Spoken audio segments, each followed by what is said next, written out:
Hello दोस्तों, कैसे हो आप सब। दोस्तों, लास्ट वीडियो में हमने सेल्फ जॉइन के बारे में पढ़ा था, राइट। आज हम बात करेंगे आइडेंटिटी एंड सीक्वेंस के बारे में।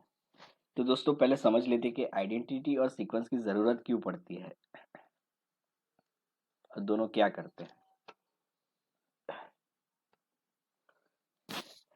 अब ये हमारा एम्प्लॉय टेबल था, राइट। अब इसमें ये सारे कॉलम्स है, first name, last name, department. यहाँ डिपार्टमेंट आईडी है, पर आप डिपार्टमेंट नेम समझ लो फॉर एग्जांपल। और सैलरी और मैनेजर आईडी, उसकी जगह मैनेजर नेम, राइट। अब आप सोच लो कि आप एक वेबसाइट बना रहे हो, उस पर एक पेज बना रहे हो जिसमें ये सारी फील्ड्स है, first name, last name, department name, salary, manager name, right. और एम्प्लॉय आईडी के क्या करोगे, राइट। एम्प्लॉय आईडी तो ऑटोमेटिकली मतलब सीक्वेंशियल नंबर है, वो तो आप इनपुट के तौर पे नहीं डालोगे, राइट। अभी तक दोस्तों हमने जो भी इंसर्ट स्टेटमेंट एम्प्लॉय के लिए रखे थे उसमें हमने एम्प्लॉय आईडी मैन्युअली डलवाया था 1 2 3, और हमने ये ट्रैकिंग मैन्युअली करी थी, राइट। और आप जो फॉर्म अगर पेज बना रहे हो उसमें भी एम्प्लॉय आईडी आप एज ए इनपुट नहीं डालोगे, राइट। क्योंकि वो ट्रैकिंग तो ऑटोमेटेड होनी चाहिए। मैन्युअली अगर करेंगे तो हो सकता है कि दो एम्प्लॉय के लिए सेम नंबर कोई एंटर कर रहा है, राइट। हाँ, वो आप रेस्ट्रिक्ट जरूर कर रहे हो प्राइमरी की बना के, पर वो एक मतलब रेस्ट्रिक्ट कर रहे हो, और आपकी एप्लीकेशन एरर भी थ्रो करेगी कि ये भाई डुप्लीकेट नंबर है। पर हम वो एरर तक जाना ही नहीं चाहते, राइट। हम चाहते हैं कि ये नंबर ऑटोमेटेड जनरेट और सिक्वेंशियल हो, राइट। तो ये सॉल्यूशन कौन प्रोवाइड करता है, आइडेंटिटी एंड सीक्वेंस। दोनों ही automatically sequential numeric value generate करने के लिए यूज होते हैं। तो चलते हैं उस पे।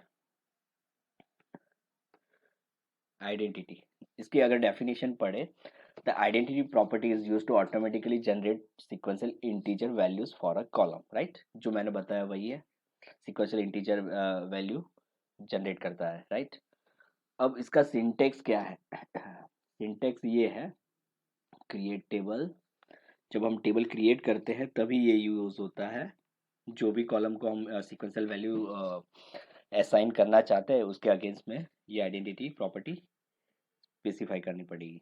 तो देखते हैं, यहाँ पर हम ये चलाते हैं, इसको तो यहाँ रहने देते हैं। आप ये टेबल का नाम है एग्जाम्पल टेबल, आईडी है इंटीजर, प्राइमरी की बनाई है, और आइडेंटिटी 1 1, राइट।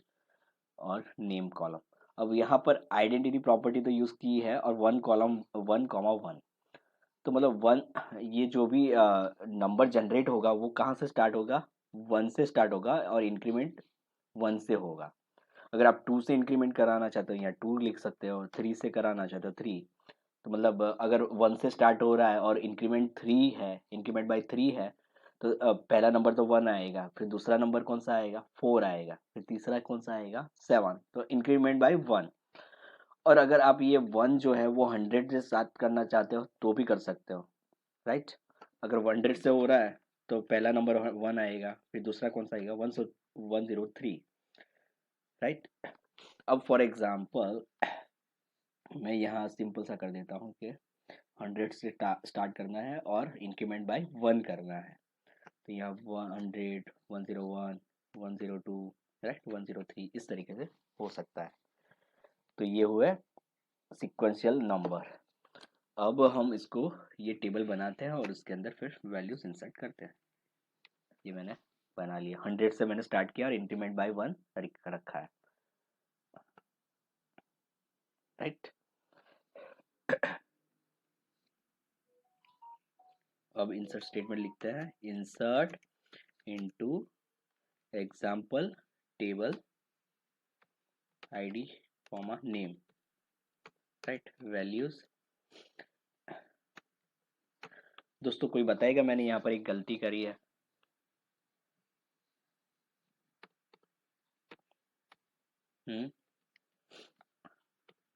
देखो, ये मैं आपको जस्ट एग्जीक्यूट करके बता देता हूँ एक बार। Can not insert explicit value for identity column in a table example, right. अब यहाँ पर मैंने आईडी कॉलम को आइडेंटिटी कॉलम बनाया, राइट। तो इसका ये मतलब है कि उसके वैल्यू इंटरनली ऑटोमेटिकली जनरेट होगा, राइट, ये 100 से स्टार्ट करके। तो तो हमको इसकी वैल्यू यहाँ पर स्पेसिफाई नहीं करनी है। जब हमने एम्प्लॉय टेबल बनाया था तब हमने प्राइमरी की जो एम्प्लॉय आईडी थी उसको हमने आइडेंटिटी नहीं बनाया था, इसलिए हमको वो वैल्यू स्पेसिफाई करने की ज़रूरत पड़ रही थी। पर हमारा प्रॉब्लम ही वही था कि वो हम मैन्युअली आईडी स्पेसिफाई कर रहे थे, पर अब हमें ज़रूरत नहीं है। तो अब यहाँ पर मैं क्या करूँगा, आईडी कॉलम हटा देता हूँ और यहाँ से 100 को भी हटा देता हूँ, ठीक है। और मैं सिंपल इंसर्ट एग्जीक्यूट करता हूँ, राइट। अब हम देखते हैं कि भाई इसका क्या आ रहा है आउटपुट।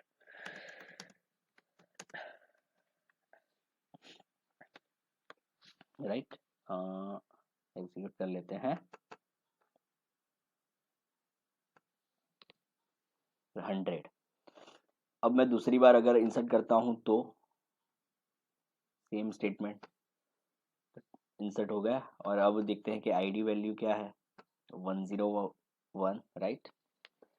तो ऐसा सिक्वेंसली वो आईडी कॉलम की वैल्यू जनरेट करेगा, राइट। तो ये है ब्यूटी आइडेंटिटी प्रॉपर्टी की। और अगर हम इसको अगर ड्रॉप करके देख ले कि भाई हम ड्रॉप टेबल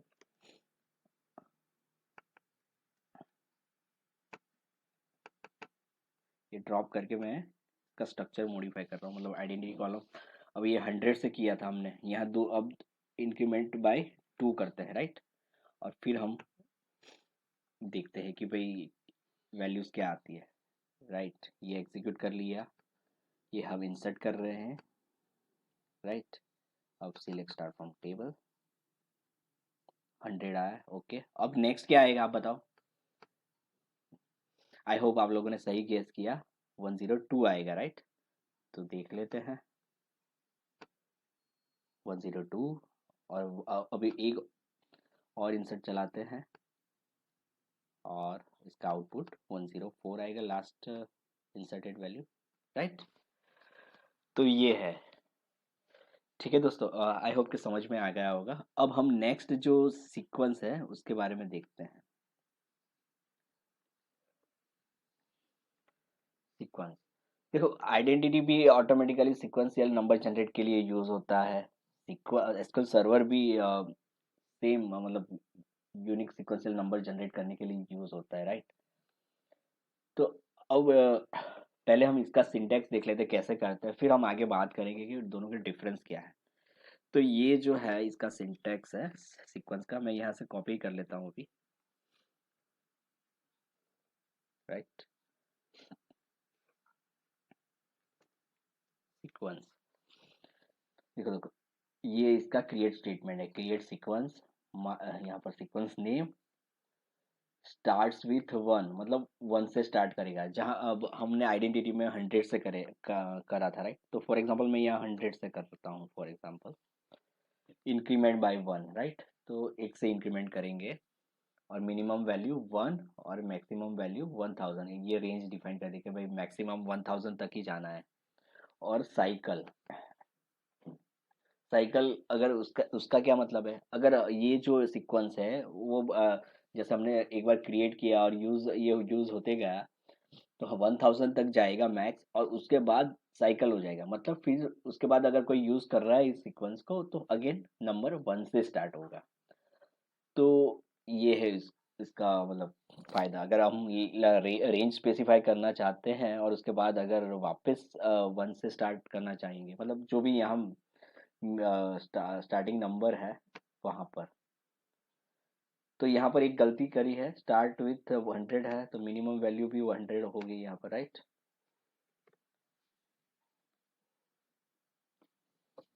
तो अब हम इसको एग्जीक्यूट करते हैं।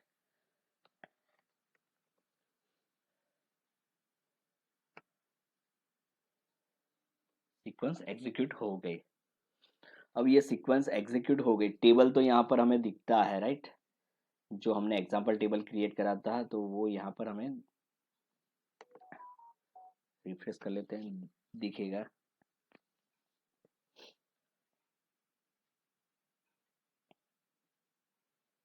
ये रहा, राइट।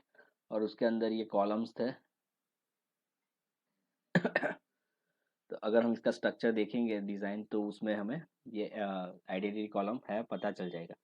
पर अब ये सीक्वेंस तो हमने क्रिएट करा है, पर ये सीक्वेंस एग्जिस्ट है यहाँ इस डेटाबेस में, वो कहाँ से दिखेगा हमको? तो उसके लिए हम यहाँ जाएंगे प्रोग्रामेबिलिटी, उसके अंदर ये सीक्वेंस करके मेनू आइटम है, इसको रिफ्रेश करते हैं तो हमें ये सीक्वेंस यहाँ दिखनी चाहिए, राइट। ये सीक्वेंस यहाँ पर आ गई। अब ये सीक्वेंस तो आ गई। अब आइडेंटिटी के केस में क्या था कि हम कॉलम को ही आइडेंटिटी बना देते, आइडेंटिटी प्रॉपर्टी स्पेसिफाई करते थे, तो उस कॉलम के लिए वो ऑटोमेटिकली सीक्वेंशियल नंबर जनरेट करता था। पर अब ये माई सीक्वेंस तो इंडिपेंडेंट है, किसी टेबल या कॉलम के साथ अटैच नहीं है, तो उसको यूज़ कैसे करना है, तो चलो देखते हैं। अब फॉर एग्जांपल हम एक दूसरा टेबल ले लेते हैं। एक सीक्वेंस तो हमने बना ली।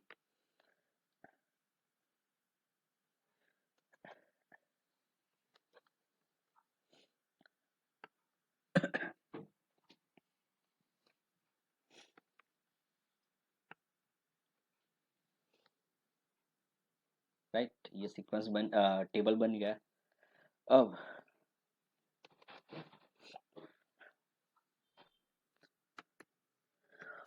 हम इसका इंसर्ट स्टेटमेंट लिखते हैं, your table column ID name values क्या है 1 डालता हूँ, फिर test1, राइट। दोस्तों, इस आइडेंटिटी केस में मैंने जैसे ये कॉलम स्पेसिफाई किया था, तो उसने एरर दी थी, राइट, कि भाई आप एक्सप्लिसिट वैल्यू स्पेसिफाई नहीं कर सकते आइडेंटिटी कॉलम को। यहाँ पर तो ये टेबल नॉर्मल टेबल है, इसमें कोई सीक्वेंस अटैच नहीं है, तो मैं इसको एग्जीक्यूट करूँगा तो ये एग्जीक्यूट करने देगा, राइट। ये मना नहीं करेगा कि आप एक्सप्लिसिट वैल्यू स्पेसिफाई नहीं कर सकते, क्योंकि हमने टेबल का कॉलम है उसको कुछ हमने मतलब स्पेसिफाई नहीं किया है, आइदर आइडेंटिटी और सीक्वेंस भी वहाँ पर अटैच नहीं है। तो सीक्वेंस यूज़ कैसे होती है हम देख लेते हैं, इसका रिकॉर्ड जो हमने इंसर्ट किया करा है, राइट, इंसर्ट हुआ है। अब सीक्वेंस यूज़ कैसे होगी? तो जब भी हम रिकॉर्ड इंसर्ट करते हैं, तब हमें ये कीवर्ड यूज़ करना पड़ेगा, नेक्स्ट वैल्यू फॉर सीक्वेंस का नाम क्या है, माई सीक्वेंस, मतलब जो भी नेक्स्ट वैल्यू है सीक्वेंस की वो यहाँ पर आ जाएगी। अब आईडी कॉलम के लिए ये वैल्यू सेट होगी यहाँ पर, तो एग्जीक्यूट करें, राइट। एक बार और एग्जीक्यूट कर लेते हैं इसलिए, ठीक है। तो 3 रो होगी, एक तो हमने पहले जो इंसर्ट करी थी और अभी 2। तो ये 100 से हमारा सीक्वेंस था, राइट, 100, फिर इंक्रीमेंट बाय 1, तो 101 आया, फिर मिनिमम 100 है, इसलिए ये तो रेंज है, मिनिमम और मैक्स, और ये साइकिल। तो इस तरीके से अभी और एक बार फॉर एग्जांपल एग्जीक्यूट करते हैं तो क्या आएगा, 102 आना चाहिए, राइट। तो यहाँ पर ये 102। अब दोस्तों मैं एक सिलेक्ट स्टेटमेंट लिखता हूँ यहाँ पर, select next value for my sequence,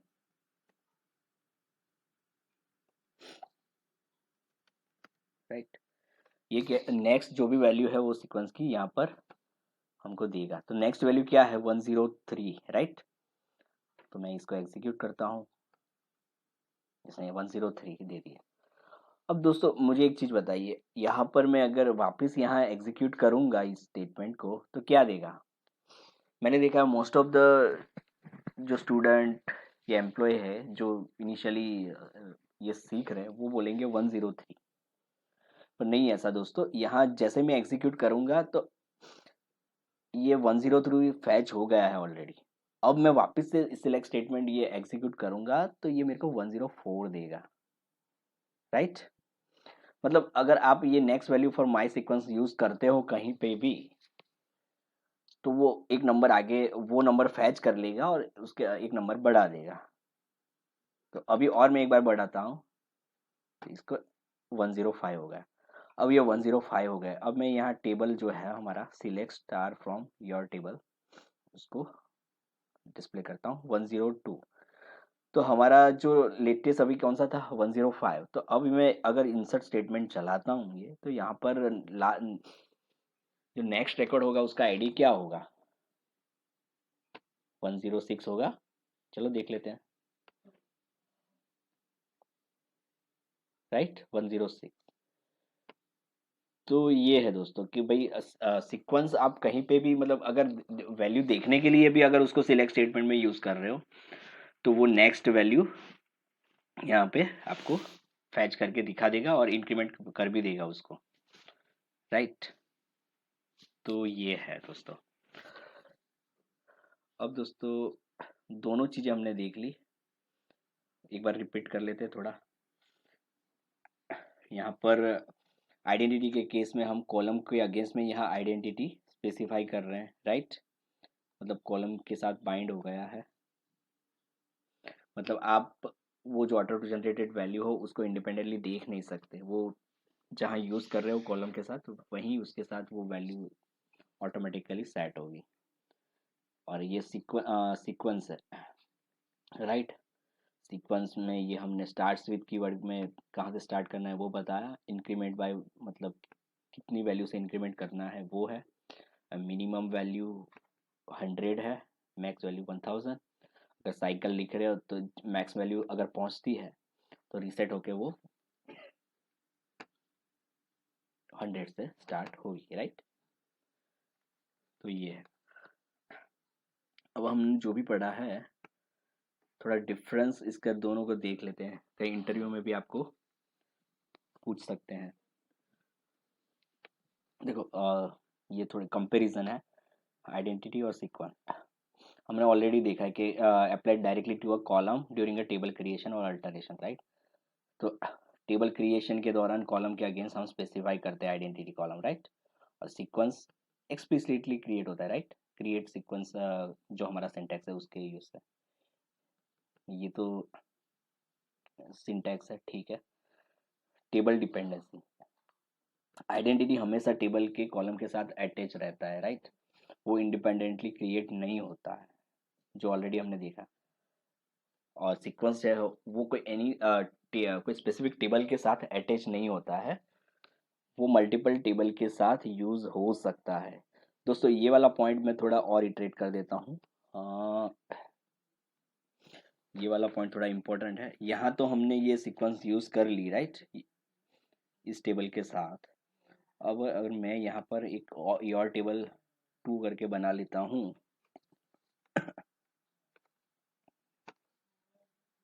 right, ये एक योर टेबल 2 बन गया। अब मैं यहाँ पर योर टेबल 2 में इंसर्ट करता हूँ फॉर एग्जांपल योर टेबल 2। और अब हम योर टेबल 2 का रिकॉर्ड देखते हैं, तो नेक्स्ट जो भी सीक्वेंस है वहां से वो उसकी वैल्यू स्टार्ट हो जाएगी, राइट। तो इसका ये मतलब हुआ कि सीक्वेंस जो है वो मल्टीपल टेबल के साथ अटैच हो सकता है, क्योंकि वो इंडिपेंडेंट है। तो कहीं भी वो जो सीक्वेंस है वो आपने यूज कर ली तो वहां पर वो अटैच हो सकता है। तो ये है, आइडेंटिटी टेबल के साथ बाइंड रहता है और सीक्वेंस टेबल के साथ बाइंडेड नहीं है, वो मल्टीपल टेबल में यूज हो सकती है same sequence. Control and flexibility, identity case में लिमिटेड ऑप्शन है हमारे पास। हम यहाँ पर स्टार्टिंग वैल्यू और इंक्रीमेंट इतना ही स्पेसिफाई कर सकते हैं, जबकि सीक्वेंस में मिनिमम मैक्स साइकिल ये सारे ऑप्शंस हम स्पेसिफाई कर सकते हैं। तो वो हुआ मतलब हम मोर कंट्रोल दे सकते हैं, हम मतलब हमको जो करना है वो हमारे हिसाब से सेट कर सकते हैं।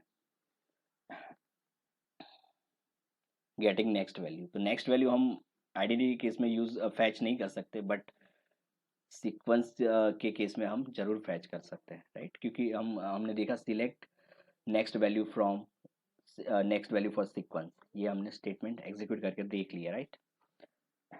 ये ठीक है। अभी तो हम 2024 में है, तो हमारे पास तो लेटेस्ट वर्जन है। Usage scenario, simple scenarios where a single table needs unique automatically generate identifiers, more complex error where centralized source of unique ID is needed for multiple tables। मतलब मल्टीपल टेबल में use कर सकते हैं।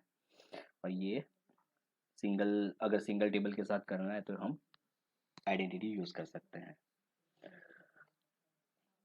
तो दोस्तों इस video में इतना ही। आई होप आप सबको ये समझ में आ गया होगा, और मिलते हैं अगले वीडियो में।